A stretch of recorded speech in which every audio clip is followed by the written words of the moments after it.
Body was found near West Washington Street yesterday afternoon, but they're still trying to confirm that. The sheriff's office is conducting a death investigation and wants anyone who may have seen something to call. Dispatch, we're at the old rail yard off Highway 9. There's something here. Oh God, it's a body. No, wait, here's more. On a freezing October night, police responded to a frantic call near abandoned train tracks. What they found would unravel a mystery so twisted. Officials say it was discovered near Northeast Front Street and Newport Street around 9:20 last night.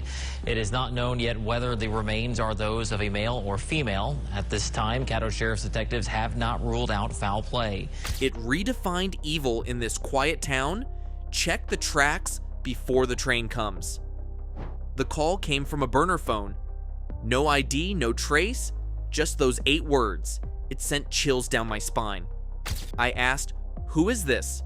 But the line just went dead. Something about the voice, it was unnatural, like someone trying to sound calm but shaking underneath. "Dispatch, we need backup and a coroner.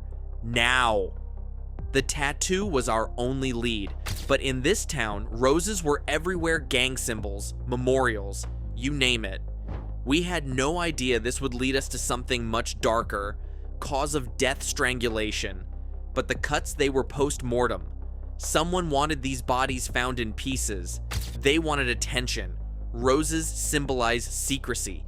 This killer isn't just murdering, they're curating a narrative. A message woven in blood. Cole shop is 2 miles from the tracks. Let's move.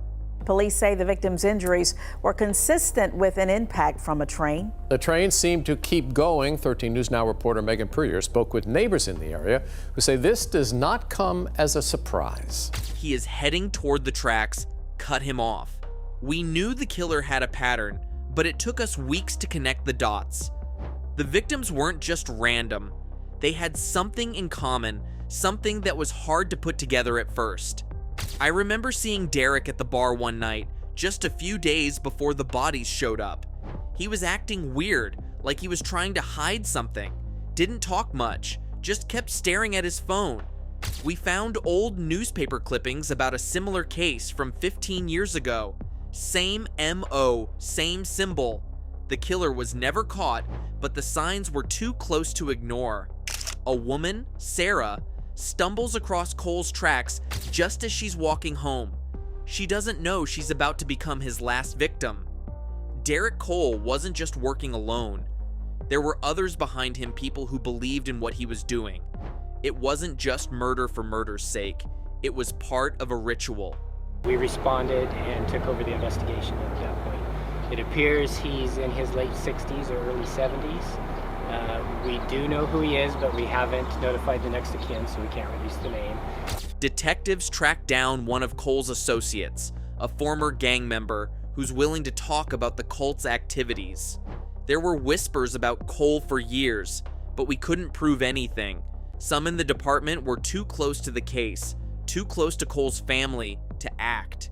Just when we thought we had everything figured out, new evidence from Cole's shop took us in an entirely different direction. We didn't just find fingerprints, we found fibers, DNA evidence that tied Cole directly to the dismemberment. DNA is the human genetic code. It's unique from person to person, and it's in all of our cells. But for decades, that DNA wasn't helpful because it didn't match anyone in police databases, and scientific techniques were still evolving. It was the break we needed. The town was in shock. People couldn't believe that someone they'd known their whole lives was capable of such horror. The sense of betrayal was palpable. Jenny was everything to me, a light in this dark world. I didn't understand why she vanished. I never thought I'd get a call like that, telling me she was gone, her body found in pieces, scattered across those tracks. We found several letters. They were cryptic, but they all had the same theme, a message the killer was trying to send to the world. We spent days mapping the timeline, putting together the pieces of when these victims went missing and when the calls started. It all pointed to one thing. Derek Cole had been planning this for months, if not years. A routine traffic stop leads to the first interaction between Cole and law enforcement, years before the murders began. Officers had no idea at the time that Cole would later become a serial killer. This killer didn't just murder to kill, he killed to erase. Right now to a disturbing story out of Stockton, California. Police are on the lookout for a possible serial killer after multiple deadly shootings since July. His dismemberment of the bodies was a way to sever the connection, to remove all traces of humanity. Detectives uncover a web of corruption where some officers might have known about Cole's violent tendencies, but failed to act due to personal connections or bias. We thought we knew the full extent of what Derek Cole had done, but then we found another body, a woman we hadn't even known was missing. As police searched the garage, they uncovered chilling evidence of Cole's escalating madness, drawings, ritualistic items, and disturbing symbols that indicate he was preparing for something even darker. What we discovered was something we weren't prepared for. This town has a history of dark secrets murders that were swept under the rug, buried long ago. Even after everything was over, the town didn't heal.